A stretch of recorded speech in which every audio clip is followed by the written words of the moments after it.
funniest punch-packed video you're ever likely to see, featuring the world's greatest boxers. Hosted by ex-fighter Glenn Murphy, star of London's Burning. You'll be knocked out by the flying fists. Fights out of control. Oh goodness me, what's going on here? And fun amongst the action. That's boxing balmy. Available to buy on video now. Catch these comical moments and many more with Jimmy Tarbuck's Nightmare Holes of Golf, now available on a double video at a special price.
Fasten your safety belts, pull up a ringside seat and join me for a hectic and at times hilarious hour of action that proves that, well, boxing can be a really bizarre business.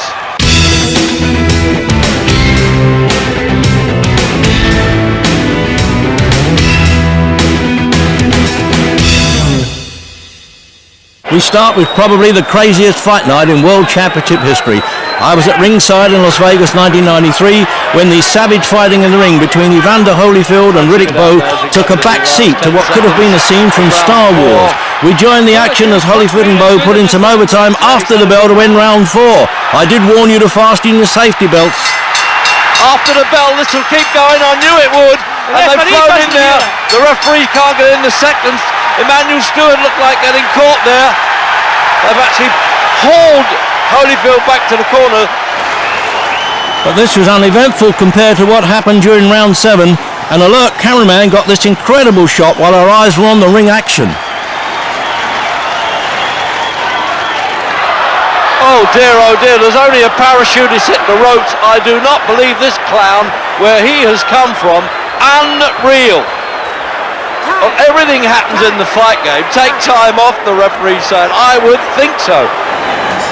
This is how the two fighters reacted to the crazy ring invasion by the simple Skyman James Miller. I can tell you that the uninvited guest who just dropped in wished he could fly away when these ringside spectators got their hands on him. The miracle is nobody got seriously hurt by this daft publicity-seeking stunt, and it took 22 minutes to untangle him. Then it was back to business as usual once the Birdman's wings had been clipped.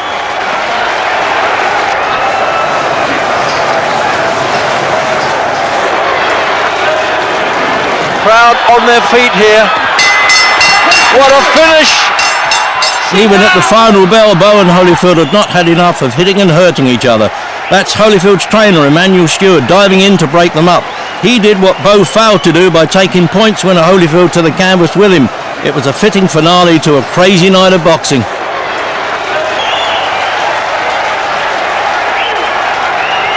There was another dramatic moment in a world heavyweight title fight when Larry Holmes defended his crown against Ernie Shavers, who justified his reputation as one of the hardest hitting heavyweights of all time here in round 7. Oh, and what a right hand punch! Once there, Holmes dropped his guard. He paid for it. Is he going to make the count? His legs are wobbly. He's really got to prove himself here. He really is ready to go. Can Shavers finish him? Shavers has done it before. He knocked out Ken Norton. Can he do it with Larry Holmes? And he really, his legs are unbuckled. He's like an infant in a playpen. But what a game champion at Holmes. He's trying to put himself together, and the crowd really spurring Shavers on.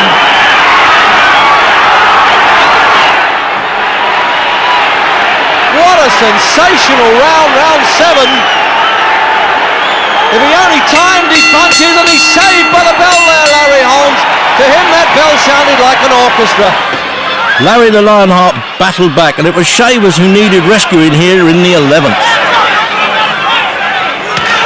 Really is ridiculously one-sided now, and the referee's looking at Holmes is looking at the referee, and he's having a look. Is it all over? It should be. And he's talking, and Ernie's saying it's all right. How does he know it's all right when he's really getting punished like this? And it's all over, and that's it. The obvious end, with Ernie Shavers at least having the gladiator's pride of finishing on his feet. Larry Holmes retaining the WBC championship for the 4th time.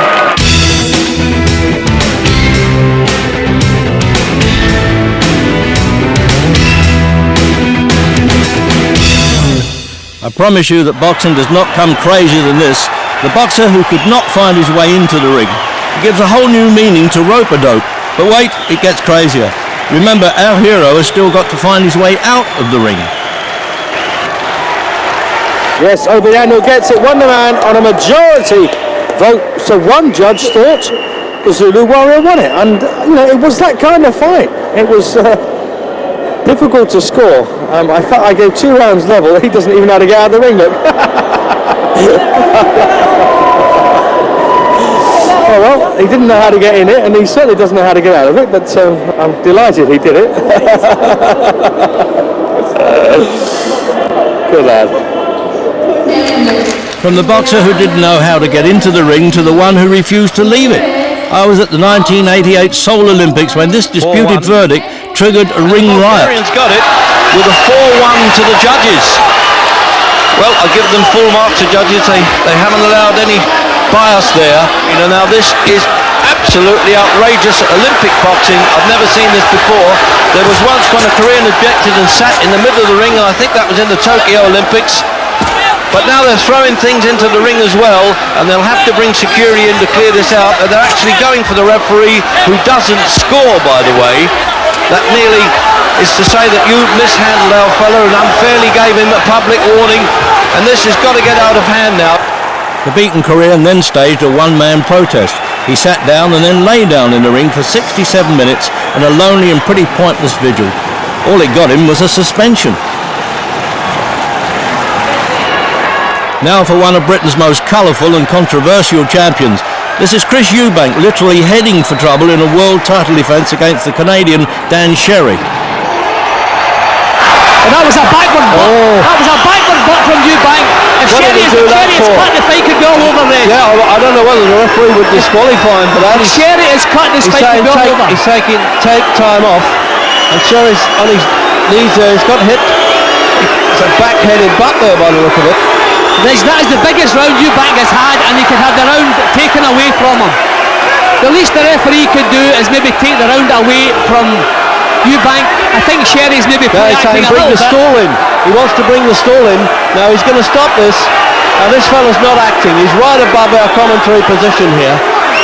Now I wonder what kind of finish we got here, Jim. Eubank objecting. Reg, I can't believe it had that effect on the fellow. But I mean, it was so stupid from Eubank, but I can't believe that butt, because he was still standing a couple of seconds after the butt, and now suddenly he can't feel his legs under him. I think maybe a little bit of exaggeration. He's really flopped like a jelly there, hasn't he? He's fallen off the stool. So let's see this again now, Jim. Look, you see, let's watch it again now. Here we go, look. Oh, a stupid thing to do.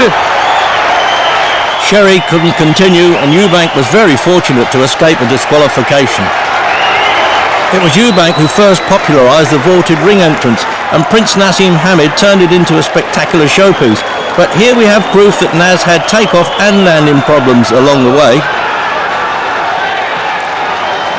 Then, typical of the Clown Prince, he had another go, and this time he got it right.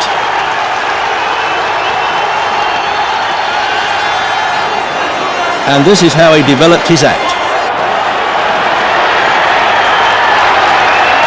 Oh, there we go. Circus clown to the end, isn't he? Oh, how about that one? Barry McGuigan was always great value for money, and here he is in one of his comeback victories against brave beyond the call of duty Mexican Nicky Perez. But fair marks here to the Mexican. He's fighting him back. What a good battle he's putting up. Brave guy. I can see now why the matchmakers put him in with world champions, Jim. He makes them, gives them a run, doesn't he? But now he's got to be hitting with a straight punch there. Crowd on their feet, but Perez isn't. And Nathan really bellowing in his ear. And he's got to let him box on. But for how long now in the fourth? It's all over, bar the shouting, I think. He's taken his stick as much as he can. And I think that's it. He now knows, I can't cope with this guy's punching ability. Frustration sets in, he holds his hands high. The referee says, I don't want any more. It's a compassionate act by Nathan. The whole ring they have catapulted into the ring here, as they always do for a McGuigan victory. Sometimes boxers take it out on the canvas, and sometimes they top their own hit parade. Yes, it's boxing crazy.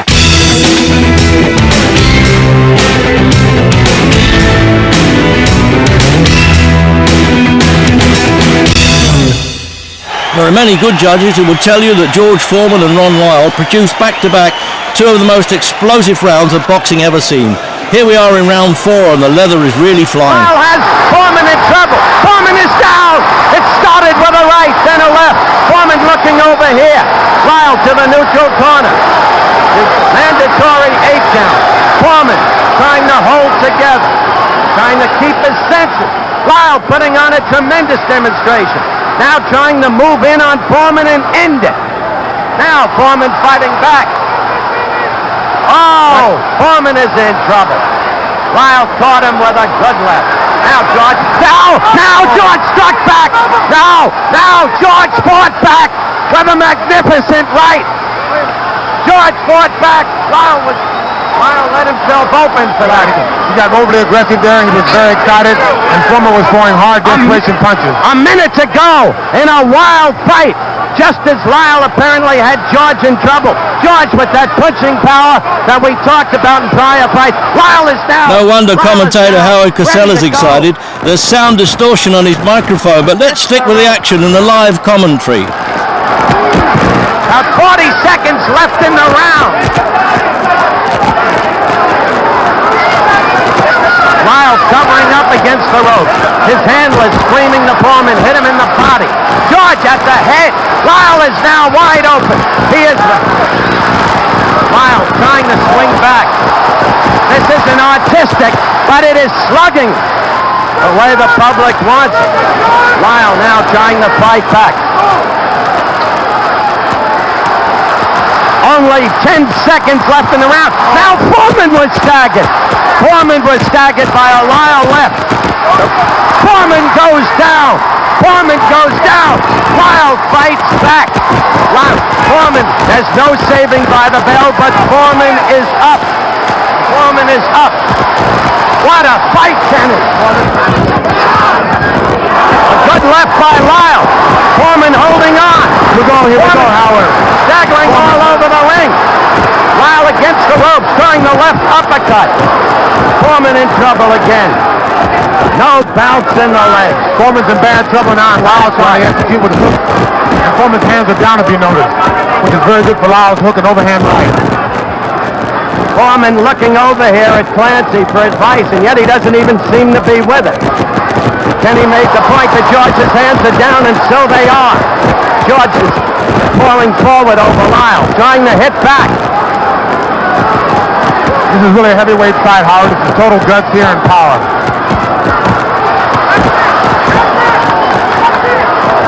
George got a series of left jabs in there, then a right. And they both exchange right hands, Howard, right there.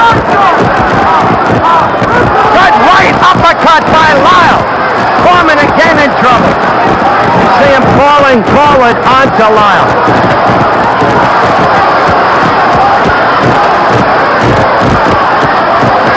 Now it's Lyle.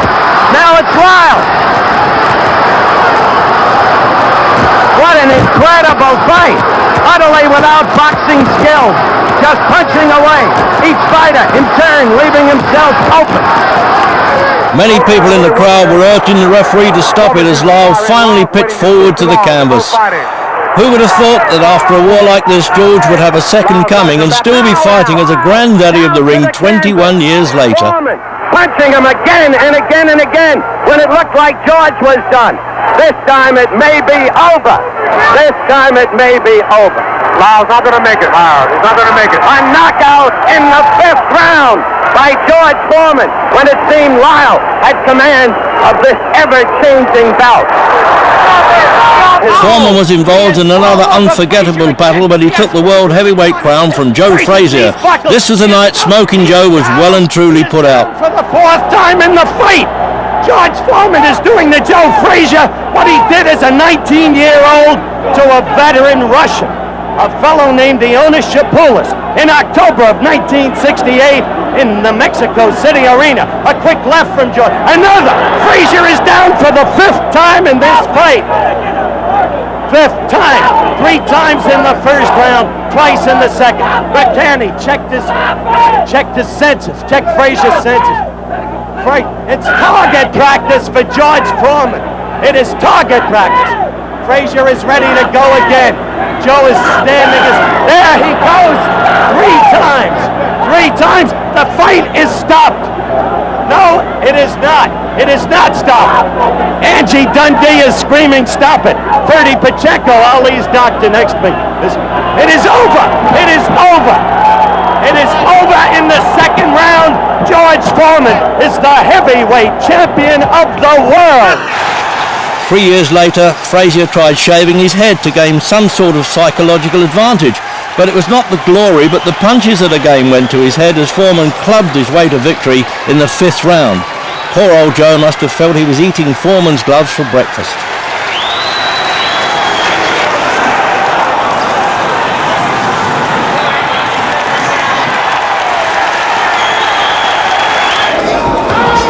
Closer to home, I witnessed few more exciting punch-ups than the British Commonwealth title fight between Mark Kaler and Roy Gums.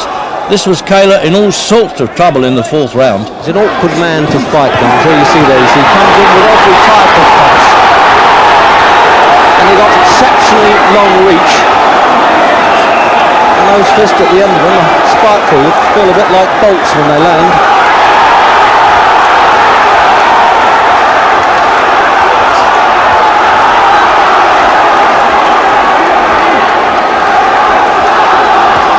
We've discovered already that Kaler can absorb some good punches, but he doesn't want to absorb too many.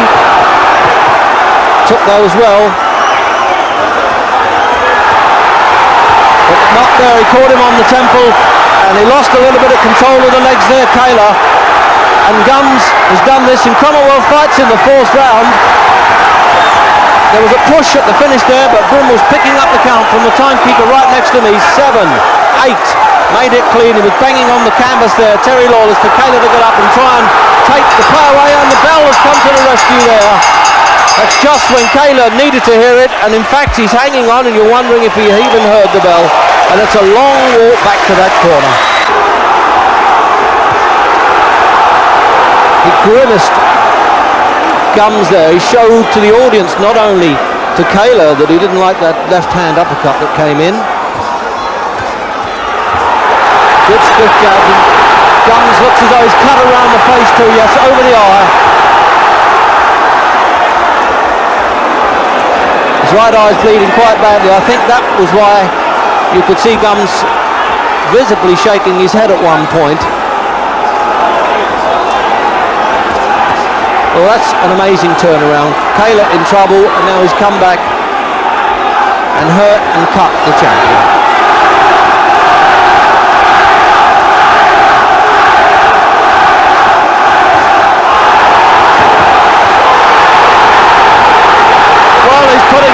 He's cutting the champion down to size. What a turnaround in the 5th round with a minute to go, and Gums is pinned there in Kaler's own corner. And can he hear this? No, he's counted him out. It looked as though he couldn't hear the count. The ring is absolutely going to be invaded. The security people up, and the Cockney hero who looked as though he may not survive at one point in the round, came back in the fifth, and have you ever seen a happier face than that? And really, he dismantled piece by piece there, Roy Guns. After he was cut, he really looked as though he suddenly, not exactly lost interest, but realised that he was going to be punished, and Kayla, to his credit, did not let him off the hook.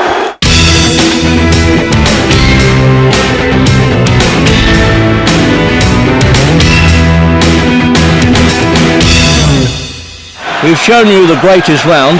Now what about the greatest fight? We have to go back to the black and white days of ageist Archie Moore for what many consider the most sensational of all ring wars. Today, there is no question that the fight would have been stopped in this sensational first round. Did with a right hand to the jaw. 5, 6, 7, 8. Up at 9, but staggering.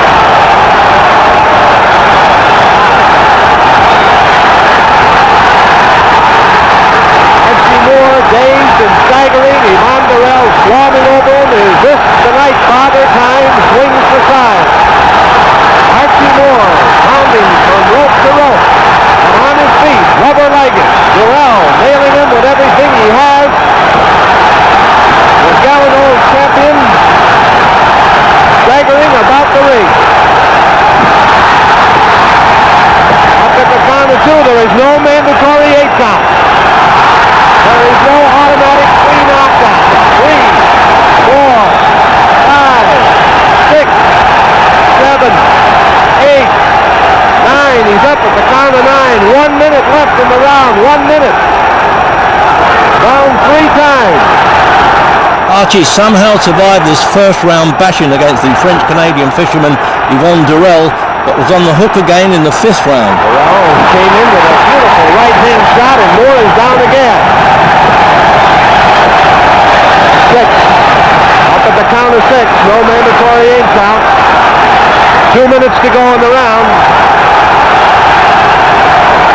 The right hand of Yvon Durrell did it again. He has got Archie Moore wobbly. Moore trying to hold on.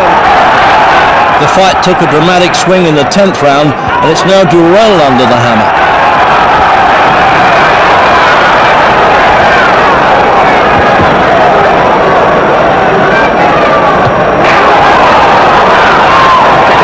Seconds left.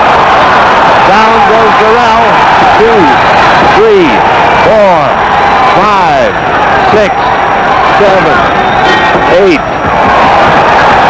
Saved by the bell at the count of 8 and 11. Seconds were late getting out of the ring.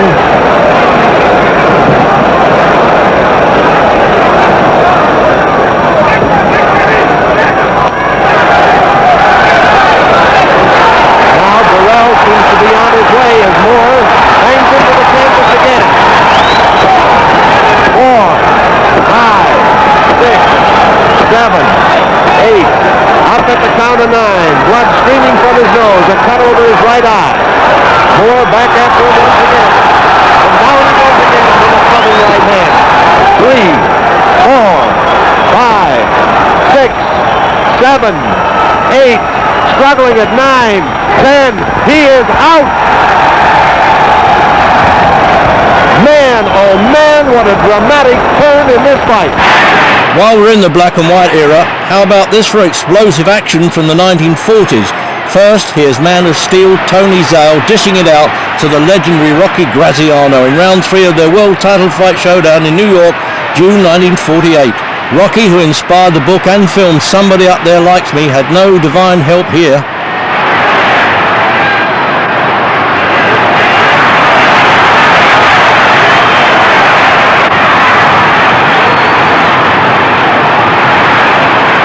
He's up at the count of 7. Would you say Rocky's in any shape to continue? Incredibly, the referee thought so, but the end of the road was not far away for Braveheart Rocky.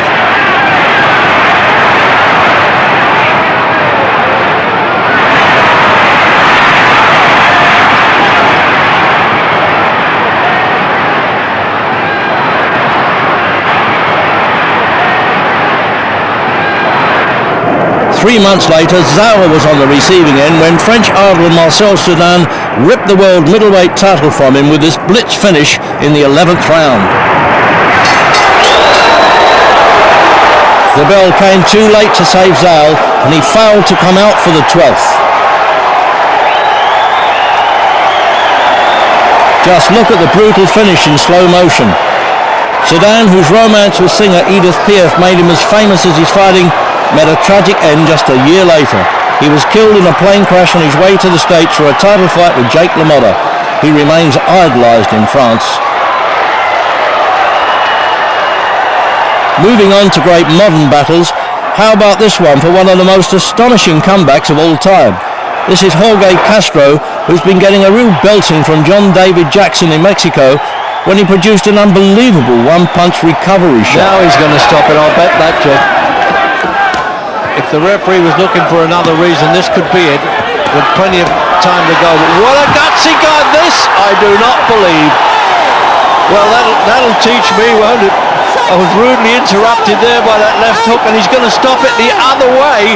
The man who was getting beaten out of sight on the verge of defeat. Now, Jimmy should have stopped that there. He is gone, Reg. Unbelievable this is it not? Never been beaten, never been stopped, obviously. Okay. No, he's not okay. His legs have gone. Come on, Stanley, that's it. We could see that was going to happen. That is one of the biggest turn-ups I've seen.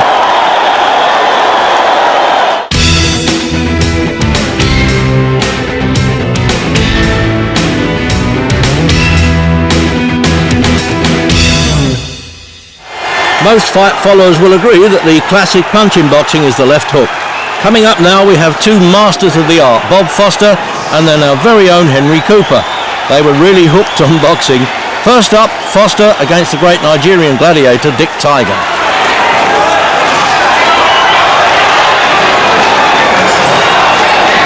Tiger is down.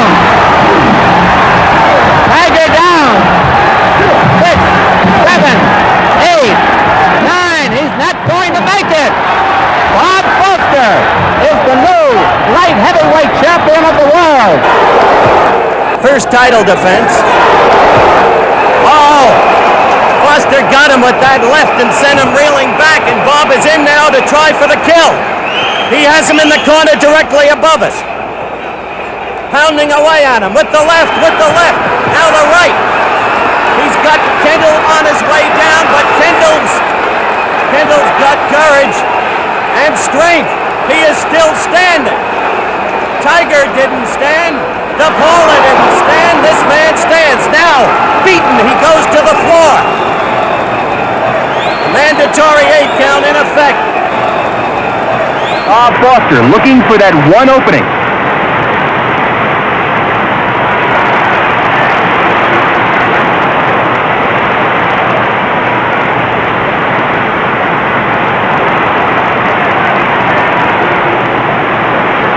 Foster seems to be measuring his man. Ripping punches, and Rondon goes down. The referee is screaming out the count. And now to our Emery, and one of the most dramatic finishes I've seen in a British fight ring. Is poor old Joe Erskine about to be turned into a human violin bow. Combinations to the body and moves quickly to the head. A left and a right followed by a sharp left, and Erskine is down.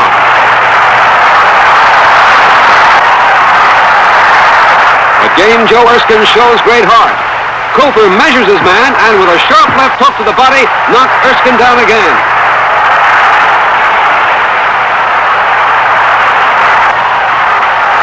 Erskine is very tired as Cooper, with a flurry of short punches, floors his man, almost sends him through the ropes. Erskine is counted out in a most unusual way.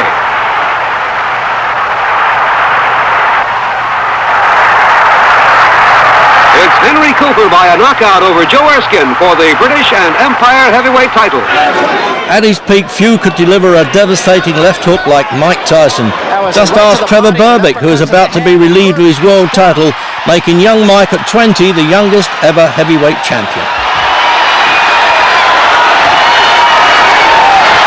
This one is going to be over, I believe.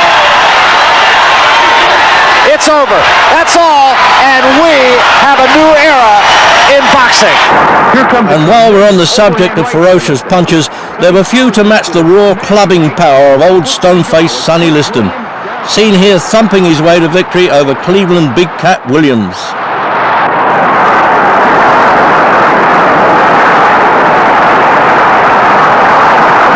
Cleveland is up at the count of 8 and Liston wants to finish it.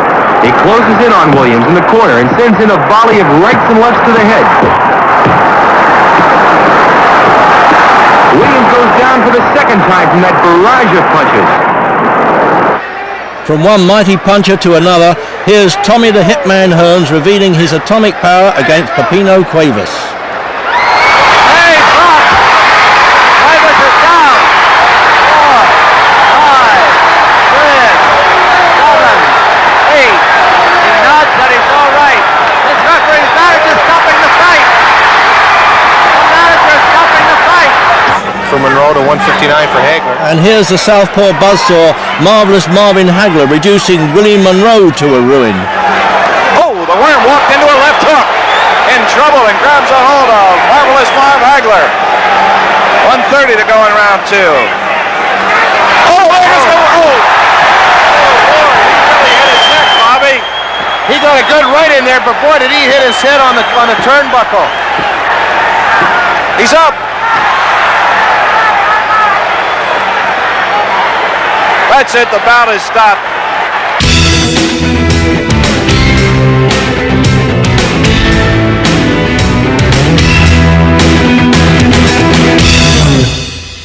There will never be anybody to touch my old pal Muhammad Ali for doing the unexpected and the extraordinary. As he was always telling us, Ali really was the greatest. He was a chatterboxer who even gave interviews during his fights. Something the world of sport down there, Mohammed, just now. I'm sorry, we missed you. I'm glad my fans in London can see me in my last days. As you see, I'm getting old now. Years ago, I would have took his man in one round. I had that remarkable chat with Ali during his 1973 points victory over the Dutchman Rudy Lubers. But he was not always quite so friendly. I was also ringside when he responded to some dirty tricks from Chuck Wepner with some illegal stuff of his own. Referee Tony Perez will have his hands full. Ali pulling some semi-clowning tactics, and now he's got some viciousness in his eye. Ali is trying to psych Wepner is what he's doing. Wepner hasn't hit him behind the head, except for punches that have missed, that have tried to hit him in the face. Ali wants to fight inside, and now Ali has got to the referee, Tony Perez, who does finally do what Ali told him to do and warn Chuck Wepner. They were calling the Ali Whopper, the bolo punch that made so famous. Now Ali is complaining again to Perez. And again Ali, as soon as he complains, goes over and starts hitting Wepner behind the head. Tony Perez this time warns Ali. Ali yells back. Perez is not going. Points winner Ali always claimed that he was tripped against Wepner and was not knocked down. See what you think. Out of his body back and slips a punch to his left. Oh, a vicious shot to the rib of Muhammad Ali, and what a surprise! Chuck Wepner gets to the body of Muhammad Ali. Now let's see what happens here. We got a count to 6, 7, and now it's the mandatory 8 count. Muhammad Ali actually was down. A vicious right hand thrown by Wepner. That was the rare, nasty side of Ali, but he never resorted to biting his opponent's ears. He was more likely to talk them off. I've never known anybody match Ali for nerve. Just watch him clowning here with Jerry Quarry, who was one of the most feared and fearsome punchers in the business. I worked as the inter-round summariser on this fight alongside the late, great Eamon Andrews.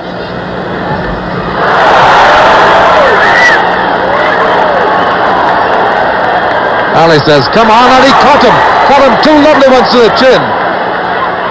Quarry obeying, Quarry losing his cool, but catches Ali with a nice hook to the chin. But Ali contemptuous again. A referee letting him do that when he shouldn't. Ali treating him with absolute contempt now.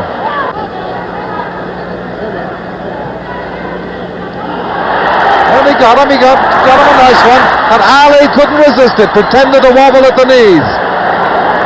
He really is playing with Quarry now. Ali out to finish it, yes. It was a last stand, I think. It was Quarry's last gallant effort. Referee must stop it. Yes, it's all over. all over, and rightly so.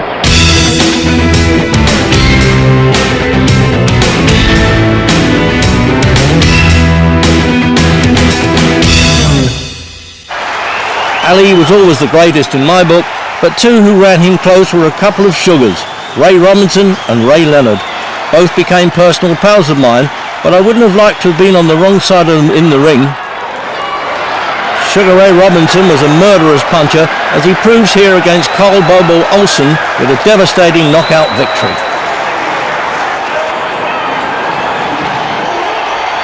This was typical of Robinson's punching power and accuracy, and it explains just why he was world middleweight champion a record 5 times.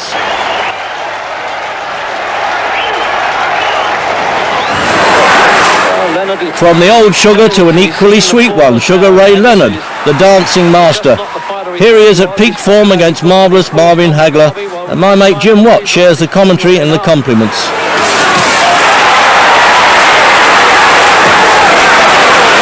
We've seen this before where one or two fighters have given Hagler the bolo punch, showed it to him and landed it. That's a strange tactic, I would think, Jim. Letting him hang on the rope, the old Ali stuff. But he's such a confident and cocky character, isn't he, Leonard? But he's getting away with it. Hagler doesn't seem to be able to match him for sharpness of punch. He's taking too long. A good left hand from Hagler. Okay, when Hagler gets through it, he's troubling Leonard, but he doesn't seem to have the sharpness that Leonard has. Now it's time now for the big drive from Hagler, and I think we're getting it now. Right above our commentary position, those left hooks of Hagler's went in. He's pinned now Leonard in his own corner. I thought Leonard tried to shake his head as if to say, you haven't hurt me, but I'm sure he has. In the 9th now, midway through, and he's going to fight his way out of it again. Maybe he was shaking his head to really take the confidence away there from Hagler. He'd hit him with his best shots and nothing had happened. What a tremendous round.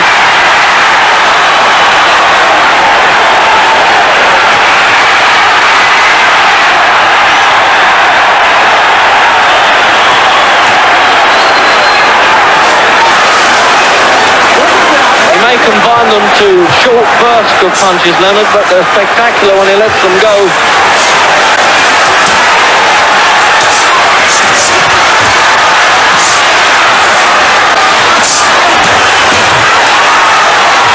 I think there's going to be a lot of people who are rather surprised at Leonard's bravery. That's always been underestimated, Jim. That's why he's been such a great fighter.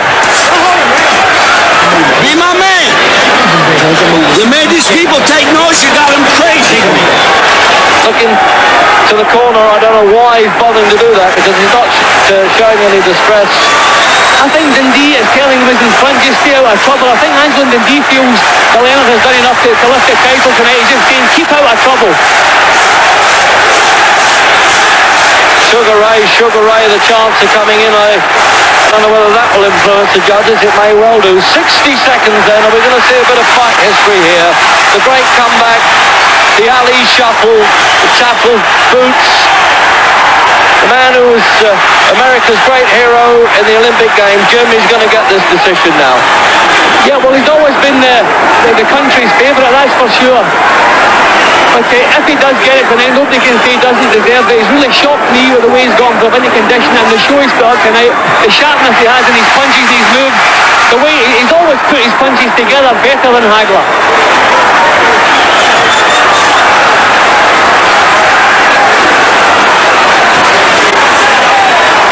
Well, I tell you, they can toss the old adage about they never come back now. If this fella gets the decision, he's done it. Or has he? This really is a sweaty palm time now. And he's caught him in the last now. Surely not in the dying seconds in his own corner, Leonard. No, the bell's done it.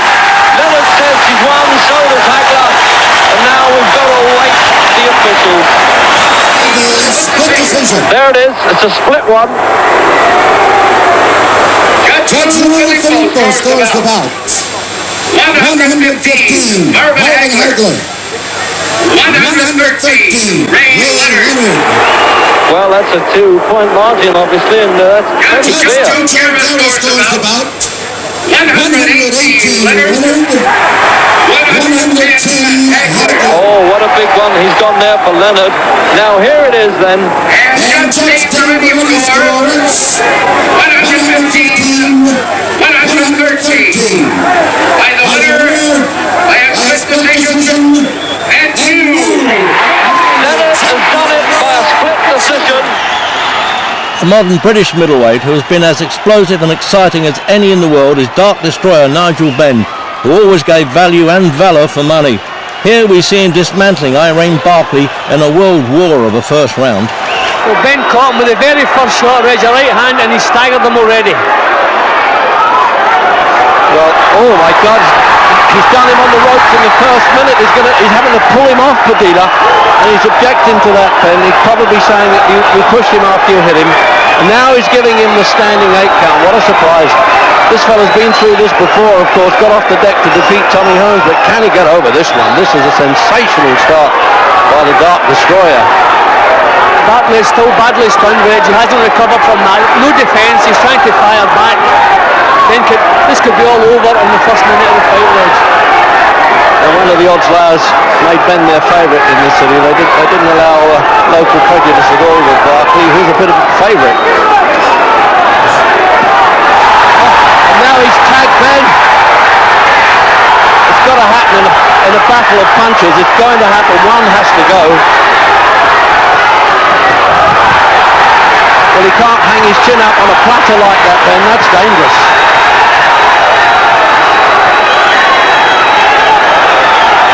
What a sensational start. We always think we've seen it all, but we didn't envisage this, did we? Both men so careless, Reg. And Nigel Benn really on top, and he's let Barkley right back into the action. Both men still badly shaken. Benn in trouble at the moment.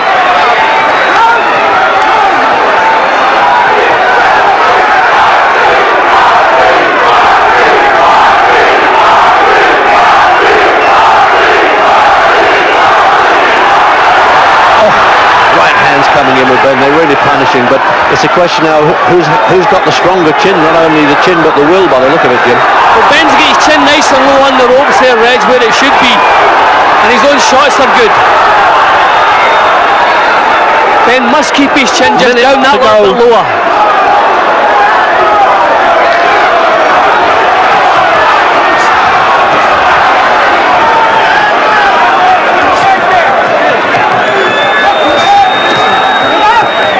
Remember that Barkley took a pasting from Hearns and came back, but maybe those days have caught up with him a bit, Jim.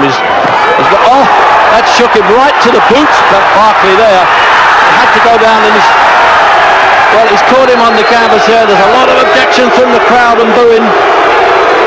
That's the second time Ben's thrown punches when Barkley's been on the floor. He could end up disqualified here. I think it's unlikely they have the no foul rule. He'll take the points away from him. What a round. He's done him again. Remember now, the 3 knockdown rule of WBO is in effect if he goes down once more in this round. No, he stopped it already. Carlos Padilla is saying this man can't go on as a compassionate act. Ben, like a wounded animal, was always at his most dangerous when hurt. Doug DeWitt hurt him in the second round of this fight, and boy, did he pay for it. Oh!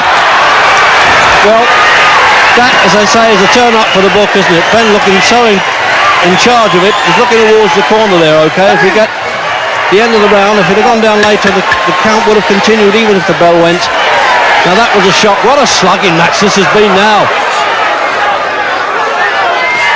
Ben's been through this before, not only with Michael Watson, but with Anthony Logan, when he had to get off the deck to win. By the 7th round, Braveheart Ben was back in command. Oh, he's down with that.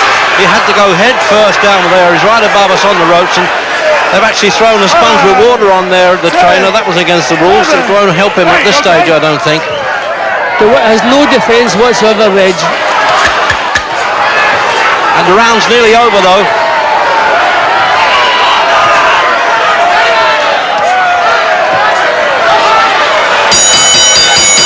Oh, punches after the bell is being pulled apart there. just keeping Ben controlled more fighting.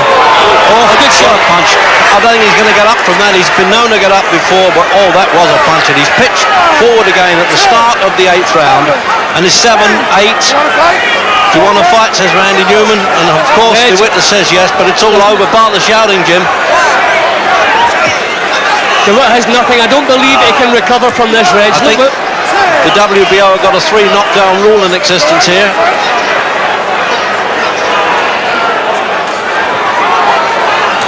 More control and it'll all be over. Yes, that's it. It's all over. 3rd knockdown. And in the 8th round, Nigel Benn has won the WBO Middleweight Championship of the World.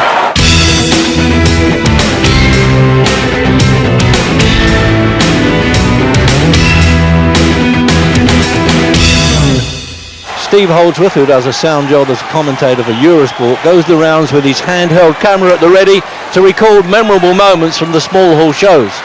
We ask him to compile his top 20 knockouts. Here they come, get ready to duck.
And a good right through the middle, and that's Scott Kieran in trouble. And draped over the ropes in the 1st round, and he's out. Goodness me. And all the John Baker supporters just down from me here. Oh, huge left hook there.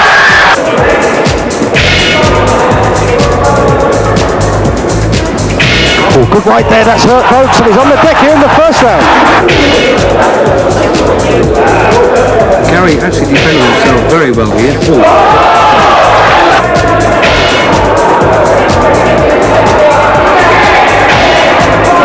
Oh, good right there from Peru. Yes, I think Tom was a very stiff puncher.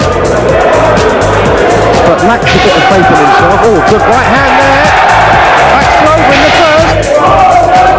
Right there, perfect. Oh, good left hook from him.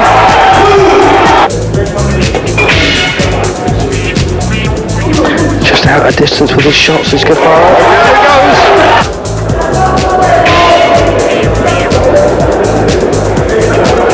Oh, there. He's not going to get the chance. So I'll get to that later. Oh, left hook. Fella's got.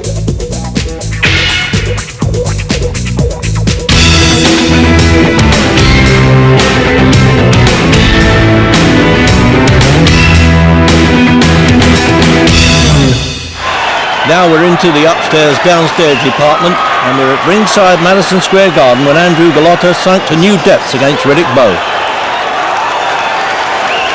He's making himself a real sitting target for Golota's crude but effective stuff. We could be in for a major upset here. Oh dear, another careless punch there below the belt.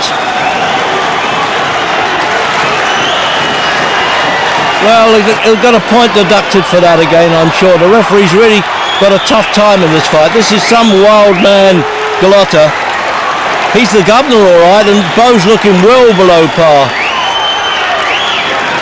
Oh, those rabbit punches now. He's getting into illegal territory there, Bowe. That's not his style. A lot of desperation showing there, no doubt about that. Golota may be breaking the rules, and now he's drawing Bowe into it. He's still got to watch those punches. I mean, that was waistline as well, that one.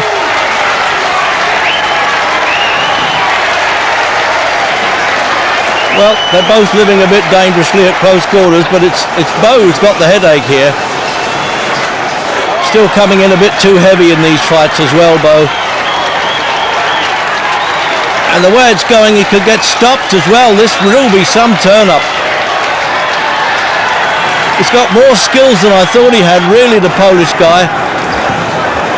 Those long punches are quite effective. I think they rather like getting it to close quarters there. It gives them a little breather, and they need it. He's covering his body up, Bo, quite a bit, so it's going to be right through that guard there, a sort of cross guard, but he's getting through it all right. Oh, they're stopping him again, yes. Another low punch. This fella can throw fame and fortune away here, Golota, and it's all over. He's disqualified him.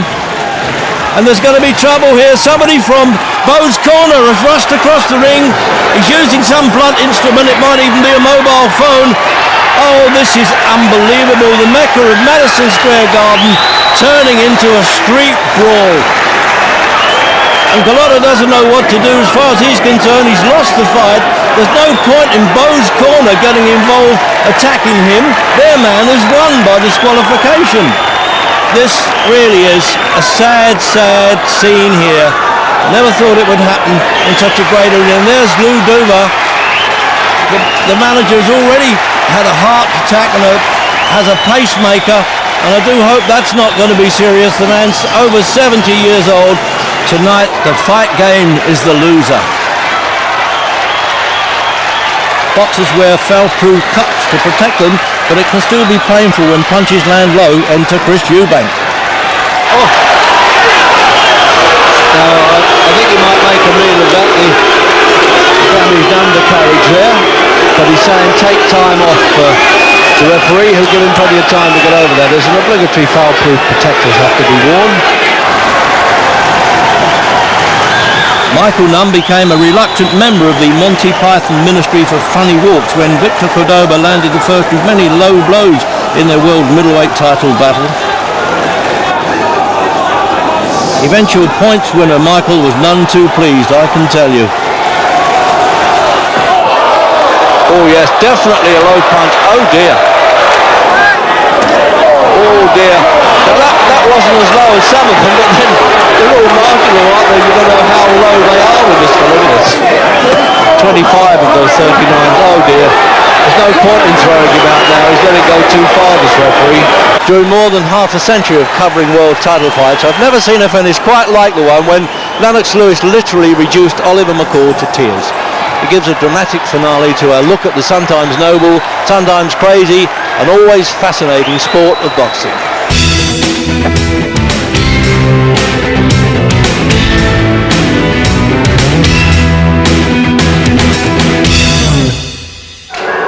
Perhaps this final round might have been better called the crying shame rather than the crying game. Oliver McCall appeared to be a man on the brink of a mental breakdown as Lennox Lewis went about the job of avenging his defeat and regaining the world heavyweight title.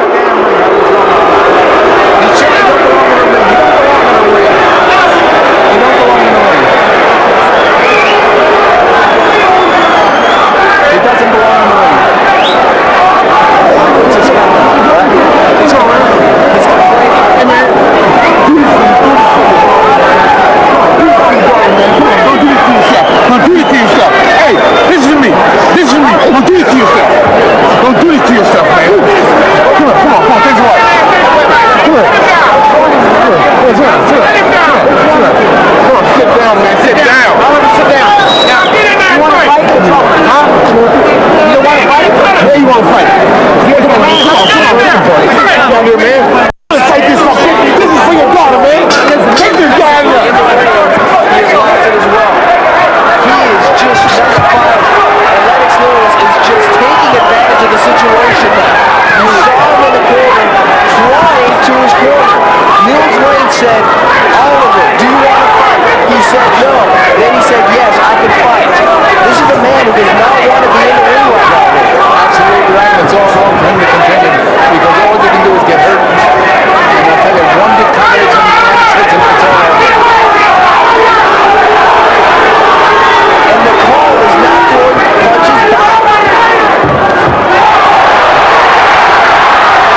It was also a crying shame the night John Conti was up and down like a yo-yo when he challenged Matthew Saad Mohammed for the World Light Heavyweight title, Atlantic City, 1980.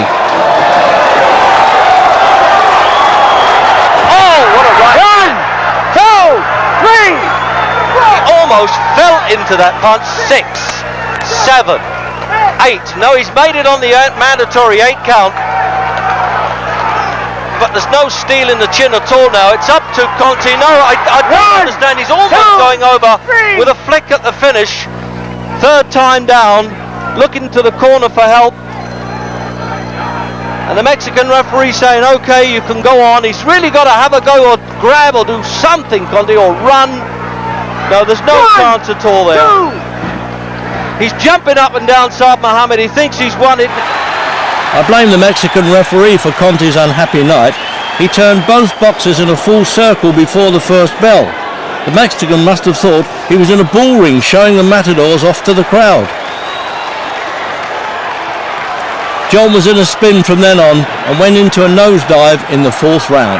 And finally, here's one of the most remarkable finishes I ever saw to a world heavyweight title fight, as Mike Weaver, a mile behind on points, chases John Tate and his title, and it's the 15th and last round. Saying I fought for the championship, I've got to go out there and try and win it in this last minute or so.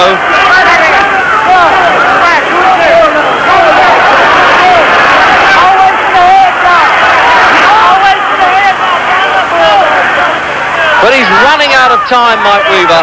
Oh, a left hook, he's not at all. What a finish to the fight. And it looks as though they could count 100 over John Tate. The biggest turn-up in heavyweight boxing we've seen for many a year. Victor and vanquished finished lying alongside each other. What a crazy world of boxing. Thanks for your company, keep punching, and remember, protect yourself at all times.